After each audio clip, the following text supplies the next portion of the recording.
All right, everyone. It is 2:01, and we are going to start our webinar titled Great Expectations. My name is Derek Fries. I'm the Vice President of Sales and Marketing and Award Staffing. I've been working in staffing for the last 6 years, and one of the things that I love to do and I get really nerded out about is answering the proverbial question we get asked all the time by businesses in the manufacturing and industrial spaces: what's happening in the market? And so, with that being said, we've had a lot of questions this year in regards to what's happening in the market in the Twin Cities for 2023. And so, with that, as we started to dive into the data, and I got to really, as our account management team that you've talked to about this webinar, I get to nerd out on the data. And so, hopefully, we're going to take about 35 minutes to go through the data, some of the trends, insights, and hopefully some good takeaways you may have. And at the very end, we will have a little Q&A session. So any questions you may have, I can try my best to answer them. If I can't answer them, I will follow up by email. But just kind of as a prerequisite, we want to let you know that Award Staffing only operates in the 7-county Twin Cities metro area. And so this data is specifically tailored to this area. Granted, throughout the presentation, there are little blips of where you'll see where it's more of national data, and it'll be hopefully pretty clear on what those data sources look like. But again, we want you to know that this is specifically what's happening in the Twin Cities on a very micro level. And that data that we pull, I guess I'd really call kind of my life's work at Award Staffing, is developing proprietary data systems that help us really understand from pay to talent availability to what are hiring trends and things like that. We've really developed a proprietary data system that looks at various sources of, free government sources of data, to job postings, to all the way into mining our database in our ATS. And so when we look at this data, it's a very comprehensive overview of what exists from a data perspective in the local Twin Cities market. But with that being said, first we're going to start off with a little video. I know when you signed up, the kickback message you got had a link to a video. Whether you watched or not, that's okay. But the next slide is a 3-minute video that really gets us up to speed to kind of pick up our conversation of where we're at from a workforce perspective in the future of hiring. So the video will be starting here. The 2020 census data is starting to come out, and the numbers show that America's population growth is slowing down. What might that mean for the labor market? We've been tracking this dynamic for a while, and as we dig into the data, the future becomes a lot more clear. Today, the U.S. has a very low labor force participation rate and some 7.5 million unfilled jobs. Super odd considering the relatively high unemployment we see today. And we know that COVID has kept many students and employees at home for the last year. But we are finding that the pandemic has not been the primary culprit of the current talent shortfall, just more of an accelerator. Also, here's the gist. 2020 sped up the collision of 3 huge forces. 1, the mass exodus of the baby boomers. 2, the lowest labor force participation rate working age people we've seen. And 3, a huge decline in births. There's just too few working age people for all the work that needs to be done. What you need to know is that this is not a temporary situation. In fact, we are on the front end of a demographic downturn that could fundamentally change labor markets across the globe. We call this the coming sansdemic. Whereas pandemic applies to all people, sansdemic means without people, or in this case, without enough people. Consider these points. First, 2020 forced 3 million baby boomers to retire, and many of them aren't even 65 yet, meaning they have a lot of good work left. Many are in senior positions, and their knowledge and skills will be really hard to replace. Second, the labor force participation rate for working age people is at near historic lows, and it just doesn't appear to be rebounding. While this dynamic is in large part driven by the exodus of women from the market, we found another very concerning trend. Prime-aged men are steadily leaving the market, not getting married, not working full-time, and living off of their boomer parents or grandparents. Third, birth rates are crashing and have been below replacement, which is 2.1 since 1971. That's 50 years of not replacing our population. There just aren't enough people coming to sustain the labor market as we know it. The 20, So that really gets us up to a point where we're looking at labor and workforce, especially within the industrial sector. And when we mean industrial, we're looking at various production and manufacturing roles, and specifically warehouse and logistics. That would lend itself to industrial. And so we're coming at a lot of the data and a lot of what we're seeing in the hire market from this concept that there are less people. There are less people to do the amount of work that needs to be done to produce the goods that we're consuming.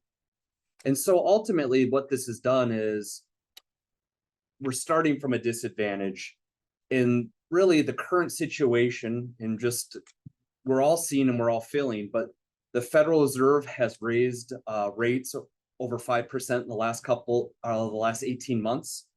And what inevitably this has done from a macroeconomic standpoint is made borrowing more expensive, lending to a decline in consumption and manufacturing activities. And so ultimately what businesses have done is to manage these costs, companies are being cautious about how they're hiring, right? There is a lessening demand for labor when there's a lot of uncertainty in the economic markets, right? This is no surprise and is to be expected. So one thing that we've seen over the last 3 years, really since the onslaught of the pandemic and the stay-at-home order, is this idea of just a war on wages. And so I know you've all been feeling it for the last 3 years of, oh, I got to raise my wages again. I got to raise my wages again. Well, here's a graph that tells you in the Twin Cities how much wages have increased quarter over quarter for the last 3 years. And so with that being said, a quick poll that we're going to do here, I'm going to launch it, is we're just curious on of 2020, 2021, 2022, or 2023, which year do you feel your organization made the greatest increase in wage offerings? So pick one of those, and we're just curious to see what your experience has been along in mirroring the data.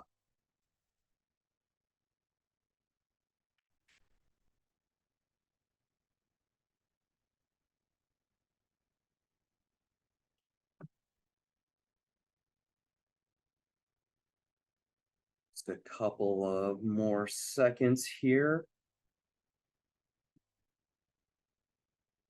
All right, I'm going to end this poll and show you the results. So you can see, ironically, most of the wage growth is pretty in line with what has been articulated by the data, right? That's been reported on taxes, reported in whether it's employer taxes or whether on end of the year taxes by employees. And so again, with the Fed increasing rates, we're starting to see this slowdown in economic growth. Well, again, a lot of the data out there is telling us that, okay, things are slowing down, but we're not hitting a recession. We're trying to get to that 2% inflation rate. And it looks like we're coming into that proverbial soft landing. Here is the kicker, though. The last 5 years of the 21st century have seen the largest increases in wage growth since the late 60s. So people are making more money and they're looking to spend that money. But with that being said, it's showing these declines. And here's another interesting graph that looks at when the Fed starts to raise rates, which is the bar graph here. You can see what happens to the wage growth year over year. And so it's very cyclical. When one happens, the other, it's very cause and effect. So as you can see, we're sitting right here in Q3. Wage growth is subsiding. Fed rates are going up. And so ultimately, the question is that we started the presentation off is, what are you seeing? What are we seeing? Ultimately, from a macroeconomic standpoint, we're seeing businesses that, whether the industry or space, are facing times of uncertainty when it comes to securing new business partnerships. What does this mean? It means it leads to lower labor demand, reducing the number of people needed. A year and a half ago, a lot of the businesses we were talking to was saying, I need 10 to 15 people. Well, now it's, I need 3 really good people. So an unfortunate side effect of that is delayed and hire decisions. Well, I want to see all the people that are available to me so I can make the best financial decision for my business. Because again, you want to make sure that you're hiring the right person so you can get the ROI in business activities. And ultimately, this has changed kind of the fundamental strategy of recruiting. Recruiting has become less aggressive, or more aggressive recruiting tactics are no longer effective, and it's really about strategic and targeted approaches. And a lot of that behavior that we just talked about in that previous slide is indicative of what we saw during the Great Recession. So right around in this period of time, 2008, 2009, you can see what happened to unemployment. 8.5%, 9%, labor force participation started decreasing. But look at where we're at now. Something's very interesting that is happening is we're sitting at unemployment rates that are pre-pandemic levels. We have less people in the workforce or participating in the workforce like the video discussed. But our hiring behaviors don't match the reality of what the market is producing in the quality and volume of employees. And so just as a side note, one of the frequent questions we get asked is what's the difference between unemployment rate and labor force participation rate? And I'm just going to read these verbatim at the bottom. And again, I will send this presentation out afterwards. But unemployment rate measures the percentage of the labor force that is currently unemployed, but this is the keyword, actively seeking employment. Labor force participation rate, on the other hand, measures the percentage of working age population that is either employed or actively seeking employment out of the total working age population. So when you look at these things together, it gives you really a more holistic view of what is happening in the labor market. And so a key point to point out here is, yes, baby boomers have left at the labor force at a very high rate. Here's the other caveat. Prime age working individuals, those are individuals that are 24 to 44 years old, virtually full employment. So as we look at this, everything that video talked about is starting to come true, and we're starting to really feel it. And the question is, well, what do we do? And before we get there, let's take a look at the number of job openings. So as you can see here, the blue line is current 2023 job postings per week in the industrial sector. The green line is pre-pandemic levels. So as you can see, from a job usage or job opening standpoint in the industrial and manufacturing space, we're at pre-pandemic levels. The only thing is we have less people to fill those jobs. And so this raises or brings us the question of, if job openings are pre-pandemic levels, wages are stabilizing, jobs should be more fillable. Well, a recent study of manufacturing executives would say they're still not. So this poll looked at executives of manufacturing companies, and 68% of them said they're still having trouble finding applicants with the requisite skills that they're requiring. And as a result, companies are still having to increase their pay, which means they're passing those costs on to their customers, which ultimately is lending itself to inflation. Some of the strategies are they're focusing on promoting within. 6 out of 10 of their jobs are still going unfilled. And ultimately, these business executives are saying that it's affecting their customers' needs. So they can't fulfill the orders. And what we're seeing is we've become really good since the pre-pandemic to pushing things out, really stretching out our production timeframes. But at some point in time, that's got to give. And then this ultimately brings us back to the question of, well, what has changed? And this is the whole point of this webinar. This is the highlighter moment, as we would say. The thing that has changed in the labor market since the data hasn't or is going in the wrong direction of what we would hope and expect is our expectations of what we're requiring of candidates. So just to explain this graph, in the back, you have the wage growth. It looks familiar from what we showed at the very beginning of this presentation.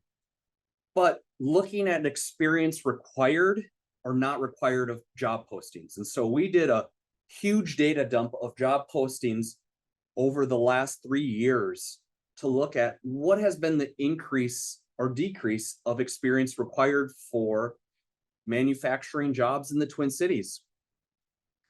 And as you can see, as pay is going down, expectations are going up. And a lot of what we're hearing is that, well, I finally feel like I'm at a good wage where I'm not paying the war on wages. So I want to expect a little more out of the quality of candidate. And we'll get into a little bit more why that perspective or that thought is flawed in light of the data.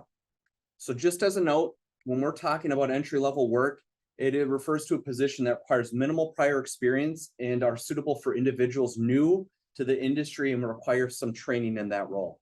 Experience required indicates that the position necessitates a certain level of prior knowledge and skill in that field, and ranging from 6 months to 2 years of work experience.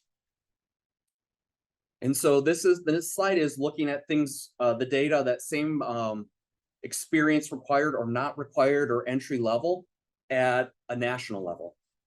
And so as you can see in Minnesota, we're requiring more experience of our manufacturing and industrial jobs. And one of the questions you'd probably ask is, well, why is California and Texas both highlighted? Well, California is an anomaly in itself because people are fleeing that state. So there is more need for employees because a lot of the labor force is moving out of California into states like Idaho and Montana. But also at the same time, a lot of that industry in California is moving to Texas. So that's why you're going to see 2 states highlighted, is there's really, you could say, an economic boom or an industrial boom happening in some of those states. So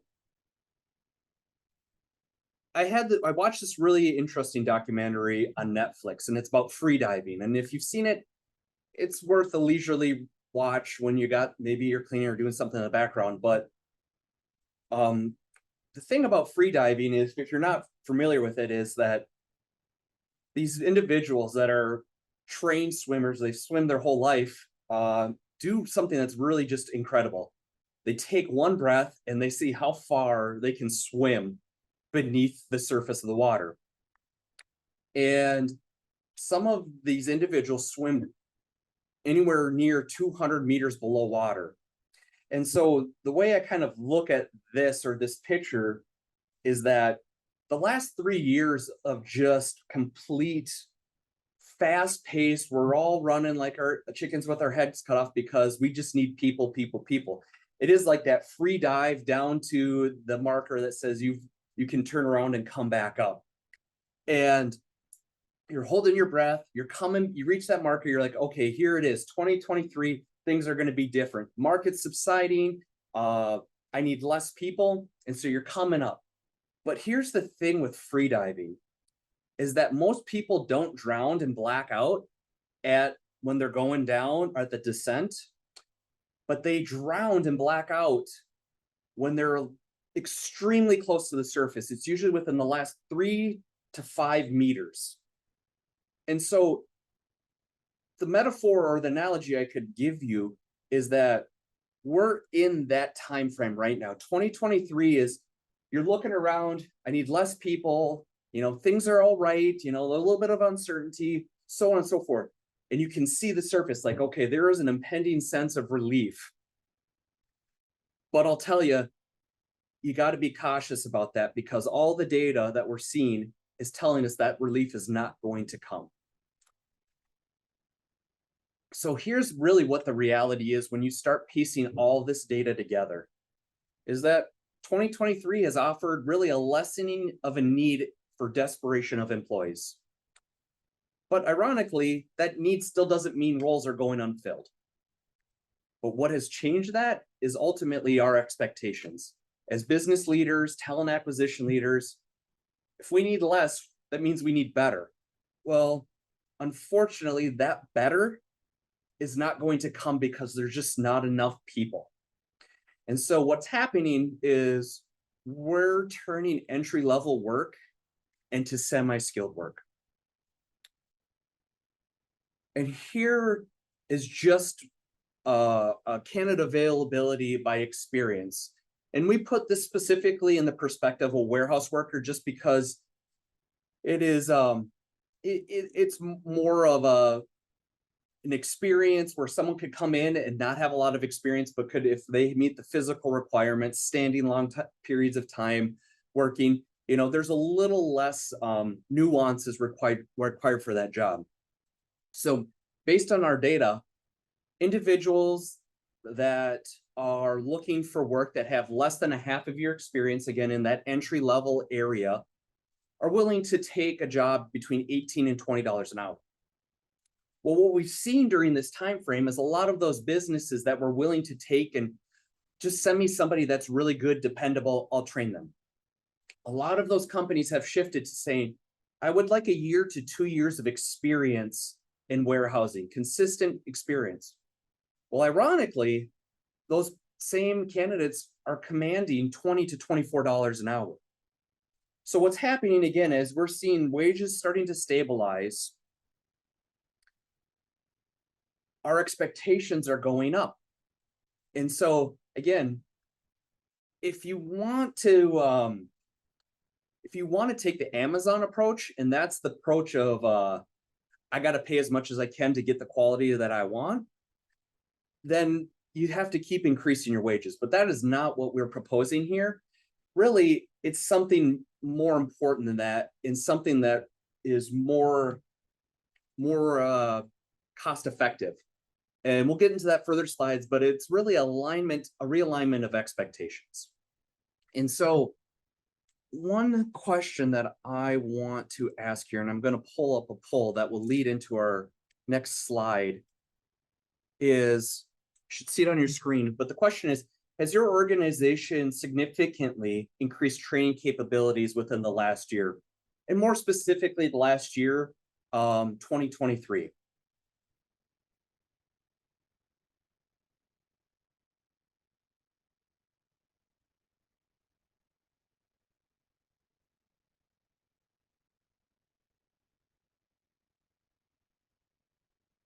Waiting on a few more people to come in. I'll end this poll and share the results. Okay, sharing the results. So, based on what you said, a little over half, about 60% of people on this call said that their organization hasn't, and 40% has said their organization has. I can tell you that those of you that have increased their training capabilities, you're on the right track. And we'll get into that in the next slide. Because as we're coming into this perspective again, shortage of people. Well, shortage of people is not just unique to manufacturing, but it's to all verticals of business. And so the biggest area of opportunity, and this is something that the trades still haven't figured out how to do, and they're trying really hard, but there's been a shortage of quality talent that does CNC machining, welding, maintenance, mechanics for years. Well, the pathway to that, and what the data tells us, that pathway to make sure that your jobs are filled, is looking at bringing candidates from outside of the manufacturing and industrial space. A recent national poll conducted said about 60% of all job seekers would consider a job in the manufacturing field. That's pretty important, right? In manufacturing, people are willing to come to this space and learn these skills, but really two prerequisites. First is a clear path for growth, right? Who would want to go to a job and not know, if I do these things, I'm successful, what does that lead me to? So that's thing number one that we in the industrial space would have to do, is provide a clear path for growth. And the second part is provide customized training. So back to our earlier poll, there's a great opportunity to how are you going to provide training? And a lot of that training isn't just saying this is how you put this widget together, but a lot of that training involves cross-training. We have a client that is very good about cross-training, and what they're able to do is give those people different skills that keep them really bound to that organization, where people don't want to leave, because all of a sudden what they're seeing is, well, if I do this over here, I can see how it impacts my coworker down the line. Or if I'm working at the end of the production line, I know what's happening on the front end of that line. And so there's really this idea of how are you customizing your training so people can understand the significance of their role and the different tasks that they've done. And ultimately, we come to this slide. Knowing all the things that we know, what all the data is telling us, a recent national survey of manufacturing companies, only 28% of them have increased their training capabilities. 28% have only increased the training capabilities. So what does this mean? If you want to hire more experience, that requires more pay, because the people that have that experience are still far and few between. That has not changed. And so that is the part where we want to get into the nuts and bolts of helping you understand that, training's where it's at.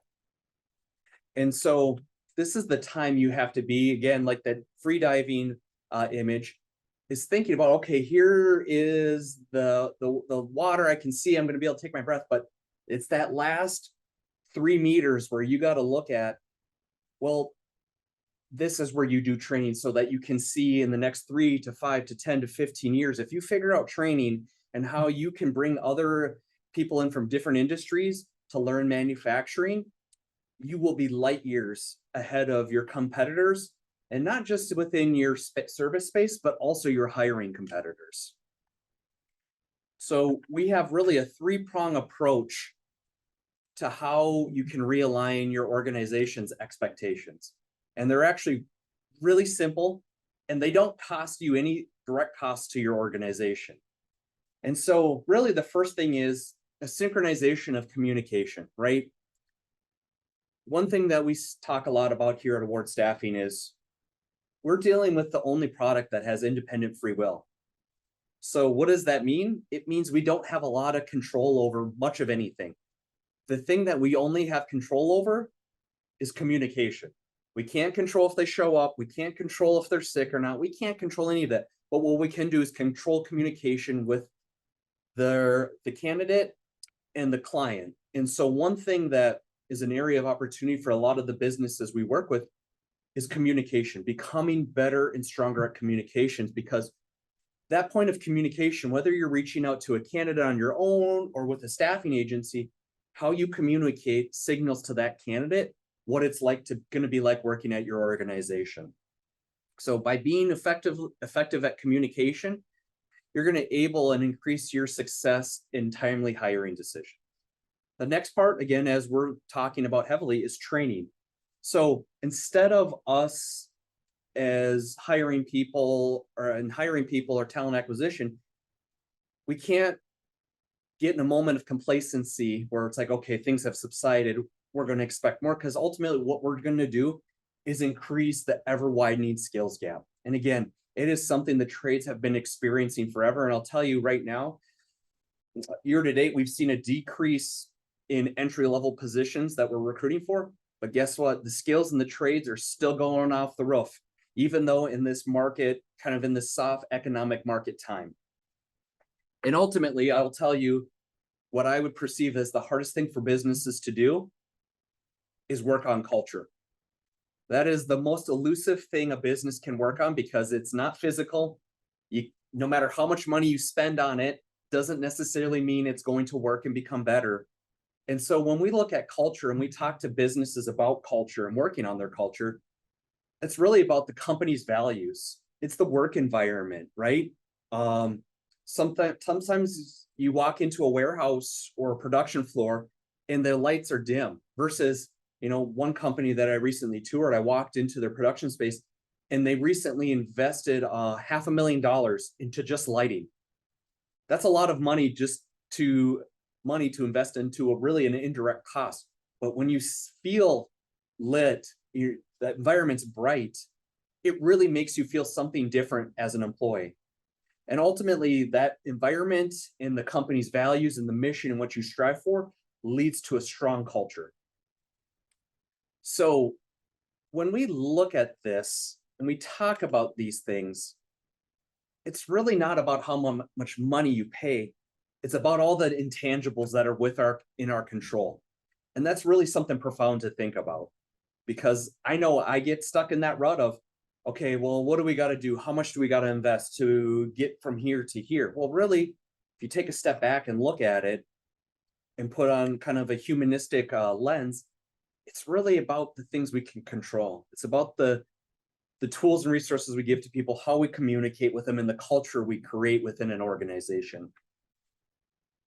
And ultimately, this leads to what we would call the path to engagement, right? It's really 5 key principles that build and compound on one another. It's cohesion, right? People want to work in an environment where they feel where it's collaborative, there's a sense of unity with the organization. It's not, hey, the people in the front office are against the people out on the warehouse floor. It is that really interconnectedness that everybody's rowing the boat, per se, as PJ Fleck would say, in the same direction. It's that cohesion. And then it's that growth, giving people the training, the tools, the resources. And when you challenge them and you help them grow beyond what they're currently coming to you as, they really start to feel this next step, a sense of belonging. They feel loyal and accepted. And really, we start to see this idea or concept of intrinsic motivation. They feel more invested into the organization because the organization has invested in them. And when we start to see that belonging really comes as this idea of meaning, right? They start to understand, okay, if I'm doing my job and I'm doing these things, whether that meaning could be I'm helping my peer next to me, or one of the things that we talk about that's the easiest way for us to showcase meaning to associates is medical device, right? You're making things that are going to save people's lives, right? It's the things you're doing in a manufacturing setting, or specifically medical manufacturing, is saving someone's life. It's for the greater good. And it's when we start to see this concept or this idea of meaning, we see high retention rates. And again, it's not a feel-good stuff. Like, we have clients that are practicing this idea of cohesion, growth, belonging, meaning, and retention. We had a client that uses upwards of 40 contingent workers. And for the month of July, they had 0% turnover. 0% turnover on 40 contingent workers. And it's not because of their wages. It's not, but it's because they hire what they do is they hire for character and they train for skill. And when they get people in the door, they do all these things and people don't want to leave, which is fantastic. So it's not just to tell you like, oh, this is what you should do because we think it's like, no, this is stuff that actually works, but it's really hard. So the thing I want to really leave you with is this idea, or kind of holding as talent acquisition leaders, business owners, hiring managers, we really kind of hold the future of our organization's hiring practices in the palm of our hand. And the question you have to ask yourself is, what does the future look like for your organization? Where do you want to be the next year, next 3 years, 5 years, 10, 15 years? And unless your organization's making significant moves towards automation and AI technology, to some component, it's going to involve more people. So you got to ask, how are we going to get there, and how are we going to do that? And I'll tell you right now, in this downturn where the market is really quiet and soft, this is the time you start to beef up your talent acquisition efforts. So when we look at great expectations, we're pulling it all together in this one slide. There's a desperation is in a moment of subsidization, right? We need less people than we needed a year or 2 years ago. Wage growth has slowed down, but we're expecting more out of the candidate pool that is not there. So again, we're creating semi-skilled roles in a world where we just don't have enough people to fill those roles. And one thing that we're really big on, that again, we would not tell you unless we practice it ourselves: hire for character, train for skills. Hire for character, train for skills. And I will tell you, this is probably the hardest thing to get through, and one of the biggest issues that we see when we talk to businesses that have changed their expectations. And the reason is, you got John out back that's been training people for the last 3 years. He is burnt out on training. He just wants someone to come in and hit the ground running. This is going to be the proverbial battle where you have employees that are burnt out from training, but that is the obstacle and barrier you have to work as an organization, as a team, to overcome. How do you make training a part of one of your organization's core competencies? Because if you don't do it now, you're going to be chasing the almighty dollar in the years to come. And we understand that if you're anything like us, it's always looking at, well, how can you manage costs in a way that's effective? And again, employees are one of the biggest expenses an organization has to face. So if you train them for skill and hire them for character, there's a higher likelihood that they'll actually be retained with your organization. So our ultimate call to action is focus on building an organizational culture that really makes work meaningful. And by meaningful, it's showing the connections of how your products impact somebody. If you're building widgets, what does that widget do for somebody? There was a recent article that I read about how one Fortune 500 company, in one of their annual company gatherings, where it's 5,000 people at this company gathering, what they do is they fly people in from all over the world to talk about how that product saved that life. So people understand that while the day-to-day may be lackluster, and you have a bad day, your coworkers are giving you a hard time, but they want to show them that, remember, the things that you're doing here, no matter how difficult they are or monotonous they may be, are serving a greater purpose in the world. And so that is how they're finding retention and showing and connecting their employees to meaningful work. So again, I wanted to be short on time. Thank you so much. If you have a couple of questions, we have a few minutes to answer them. And I want to let you know that this is a recording and we'll be following up with it. If you're sending it out in a link for you to watch or show others if need be.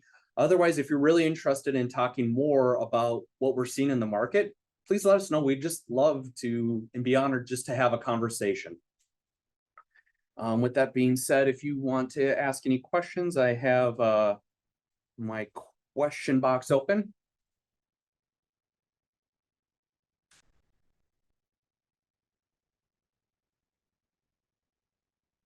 So one of the questions here is, on a scale of 1 to 10, how optimistic are you about the job market into 2024? That's an interesting one. The world, obviously we can't predict anything, but the one thing that I'm a little more optimistic about, and so I give it my rating a 7, is that the upcoming presidential election. So I think that is going to have a significant impact on what happens in the economy and what that's going to do for job growth. So I think really right now, with knowing that is on the horizon of the election in campaigning, is that I feel we're going to see a little bit more growth in hiring and economic development.